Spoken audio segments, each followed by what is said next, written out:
Good morning, Lionhearts. There's your best friend, Jaw. We got started without you today. We're already showered, going out to move the car, trying to get us a street cleaning spot, if you know what I mean, for tomorrow, and get the day started. I'm going to take the train today and do our vlog. Daze with Jordan the Lion begins now. Well, it's a hot one today, guys, but I think I'm going to hop on the train and go do the Ambassador Hotel. Well, you know, the former location of, once again. Now this one's a really kind of bizarre one because the original structure they demolished in 2006, and what did they put there? LA Unified School District bought the property, built a school there that's modeled and looks just like the Ambassador Hotel. What gives?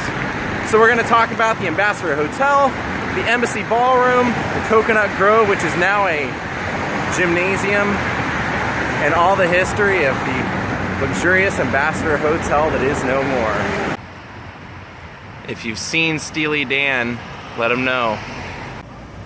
Here's the golden remnants of the confetti cannon that the reggae float was shooting off last night. I was trying to, well, yesterday in the vlog, I was trying to get a nice shot of it, but they didn't shoot it off when we were over there, so it's unfortunate, but I'm glad everybody's enjoying that vlog yesterday. It's a little different than what I normally do, but I love capturing what you can just stumble upon in Hollywood, and I was really happy that everybody was real receptive to it, because I went and looked at Adam, you know, of course Adam the Woo did the same vlog. We went out together, and I read his comments, and I couldn't believe the straight up racist ignorance and the horrible comments that people have posted on there, just the absolute hatred.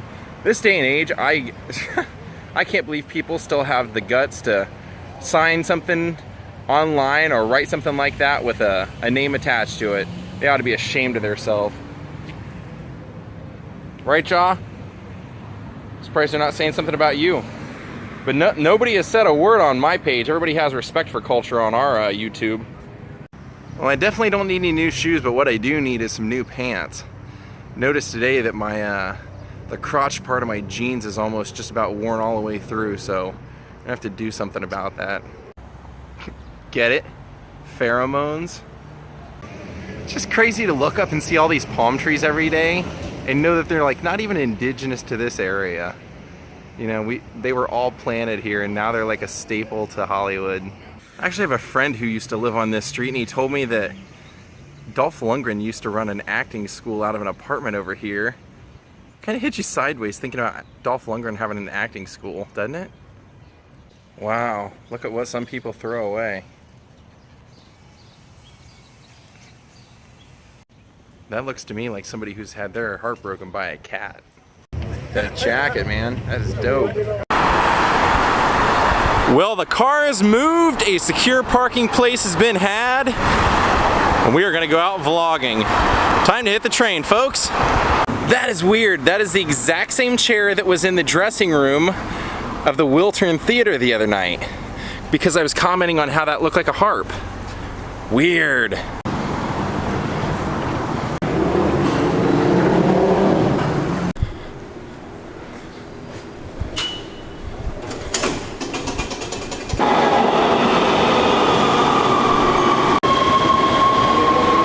Well, here we are. Now we have a little bit of a walk to get to the Ambassador Hotel. I actually got to see this hotel when it was still here, literally right before they bulldozed it. For one time in my life, I actually had, or was looking for, like what I considered my own bar, like a place that if I was going to meet up with people, like that would be my place to tell them to meet me or something. And I actually found a place down here. It was called the HMS Bounty, and that was my place. So I used to come down here a couple of times a week, and mainly because it was attached to this really old hotel in an old section of town with just a great story, and the lobby of the hotel was pretty interesting. A lot of old silent stars had lived there. And in the, I'd say, I don't know, maybe 2-3 months that I was coming to this place, I'd actually eat my dinner here because the food was really cheap too.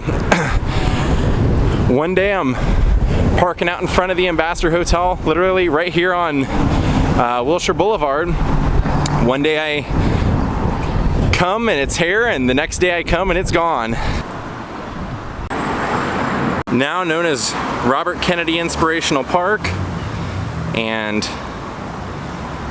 there straight ahead is the new LA Unified School District. Now every street that surrounds the block that the Ambassador Hotel was on actually has a little bit of a story, so I think that might be the best way to approach it. The Ambassador Hotel was opened in 1921, and this actually became the home to many celebrities, including Curly Howard, at one point Clark Gable, and this was the home to the Academy Awards for numerous years. But one of the big draws to the Ambassador Hotel was the nightclub here, called the Coconut Grove. Now this property is massive, and I think the best way to go about this is to basically start here. Right here would have been the entrance to the Coconut Grove.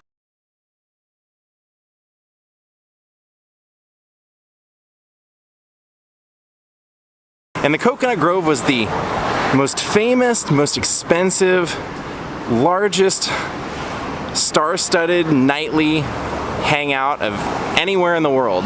You could come here any night and find Clark Gable, William Powell, anybody who is anybody here. You could find Bing Crosby performing with the band. And this was actually one of those places where the name fit the motif to the place. When you walked in, there were actual like life-size coconut trees and the boxes and crates that they came on.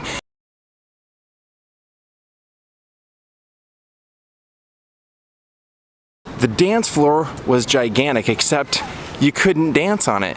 This Coconut Grove attracted so many people that you literally couldn't dance, you could only sway.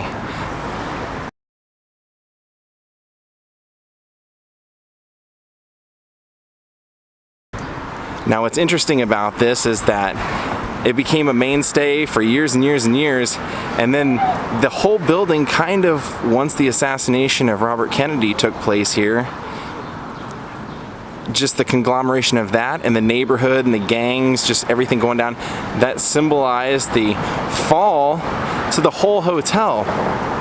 But they even made attempts to keep the Coconut Grove alive throughout that time. In the 70s, they did a renovation, and Sammy Davis Jr. even took it over and was trying to keep it alive with his name. Right directly in front of us would have been the original entrance to it.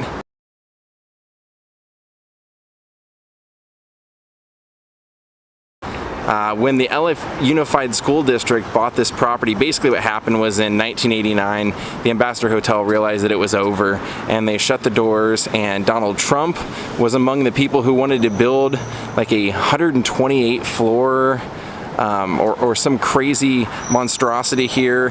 And then the LA Unified School District also wanted the property. And everybody said that people that have toured it in the years following said that it really wasn't in terrible shape at that time, because from 1989 when they closed it until 2004, they would still make it available that you could film here and you could throw parties and things like that here. So you might recognize the Coconut Grove. It wasn't they didn't film it here, but they portrayed it in the movie The Aviator. Now, right off to this side, kind of just, I guess you'd say kind of right over in here is actually where the pantry was and the kitchen where Robert Kennedy was shot. And right beyond that was actually the Embassy Ballroom. So let's take a walk over there.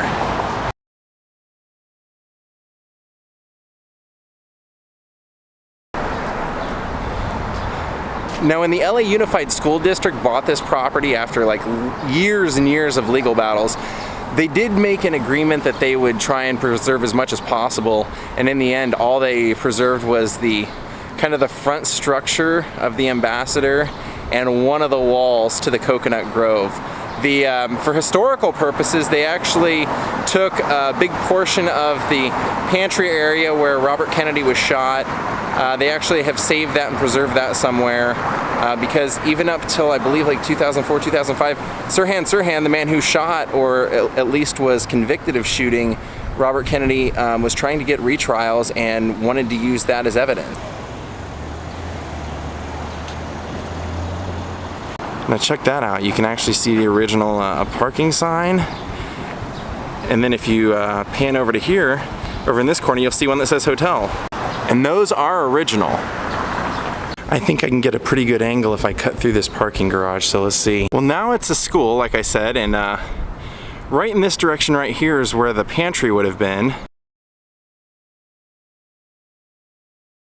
If this is the pantry, right behind it where the building gets a little bit taller, that is actually where the embassy ballroom was. And the embassy ballroom was in 1968, where Robert Kennedy was doing his convention to win the primary.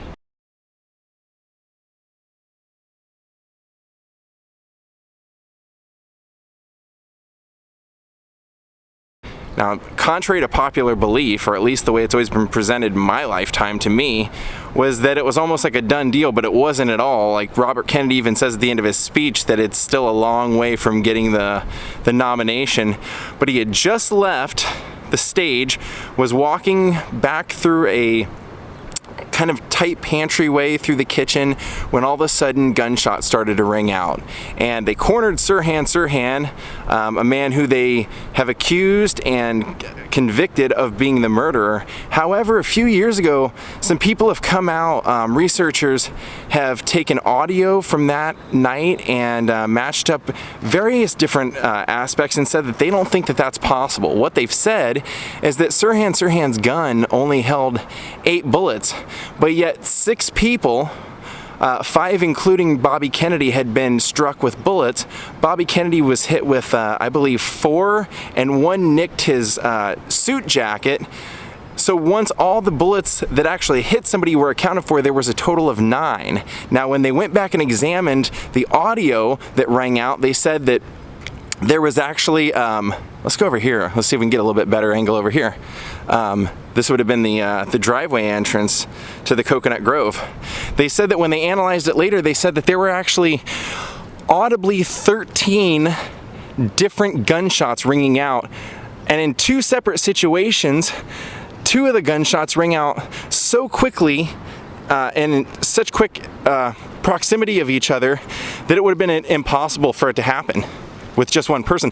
Plus, they also said that Sirhan never was behind Bobby Kennedy to where he would have been able to get that shot.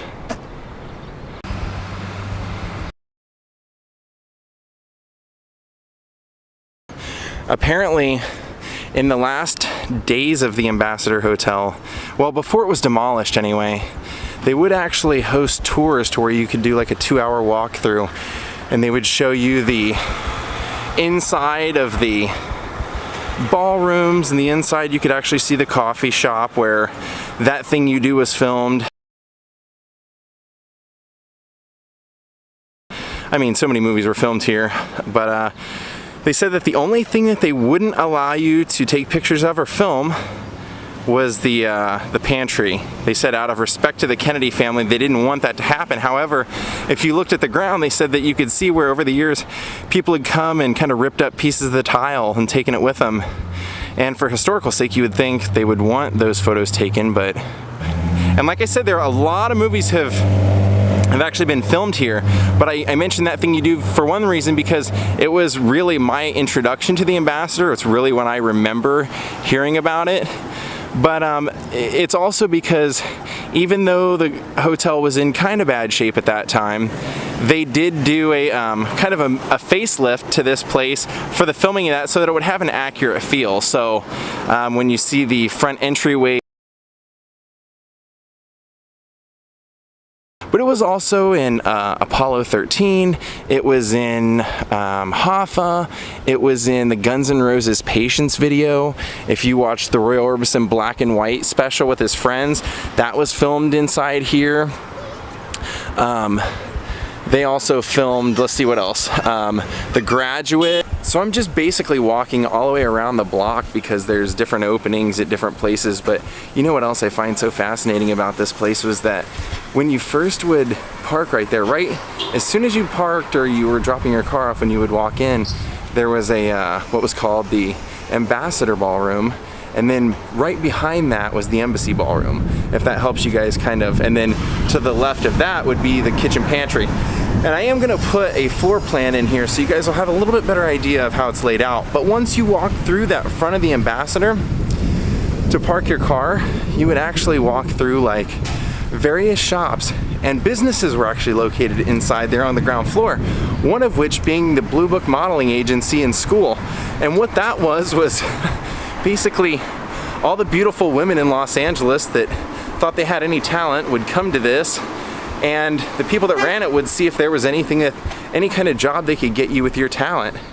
And this is actually right there, right by that pool, was the first known footage of Marilyn Monroe. A then 1942 16-year-old Norma Jean Doherty would be filmed by an amateur photographer that would come here with his video camera.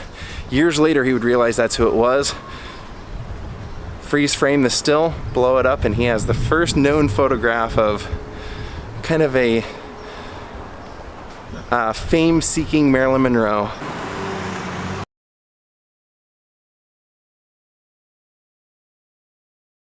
Now it really does make you wonder why an educational institution like the LA Unified School District would buy a property that was so historic and yet demolish it only to rebuild a building that was extremely similar. I don't know. I guess sometimes things just don't make sense, and they'll never really, I mean, there will always be conspiracy theories as to why Bobby Kennedy was murdered, why John Kennedy was murdered. You know, there's always been that belief that it was a retaliation for all the wrongs that his father Joe had done and all the people that he had screwed over.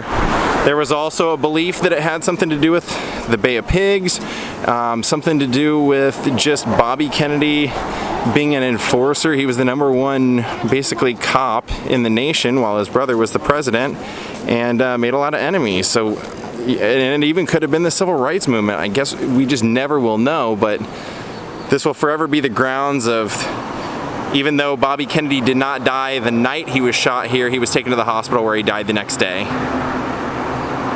Look at this old classic liquor store.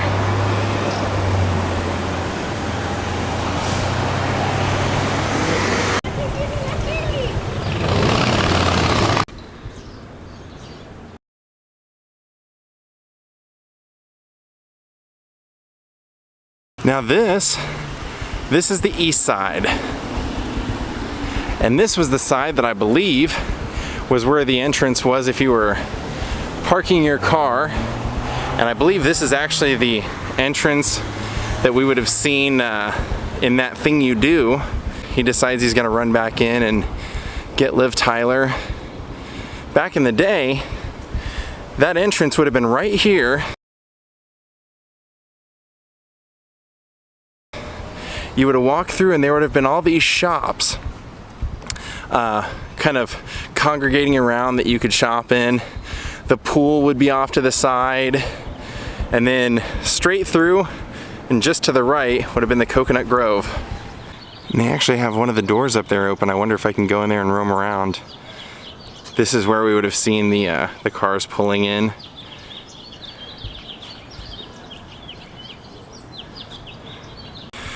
So they said, no, I could not go in there and roam around.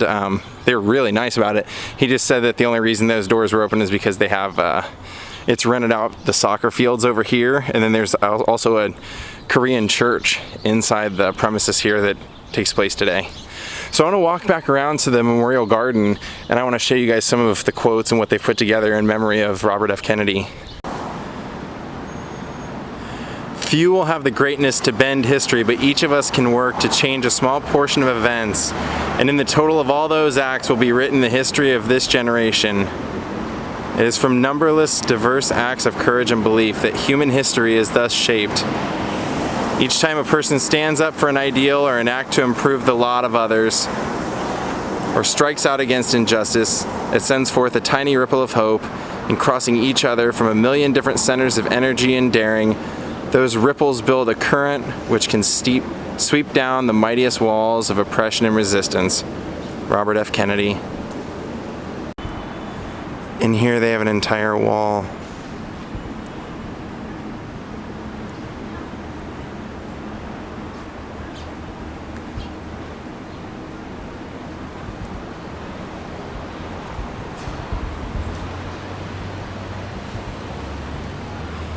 And then right in the dead center, Mr. Kennedy himself.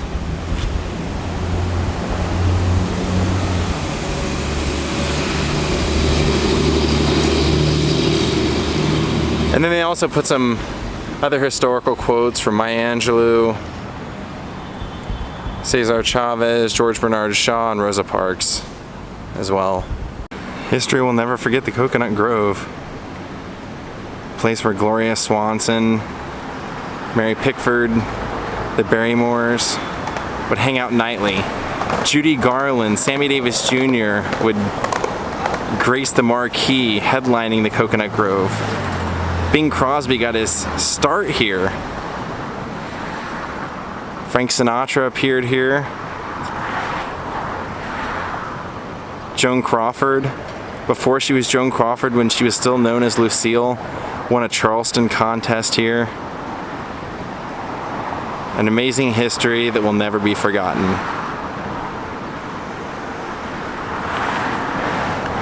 And you would also see the Ambassador. In 1933's Jean Harlow film, The Bombshell. Rest in peace, Ambassador Hotel. Or, as you were once called when you were first finished, the Paris of America. Now when we first got off the train, I told you that my neighborhood bar for a short time was over here, and it was right here. And if you'd like to see how actually close it was to the Ambassador, I used to park my car right here at this meter, and before they destroyed it, the Ambassador was actually right there.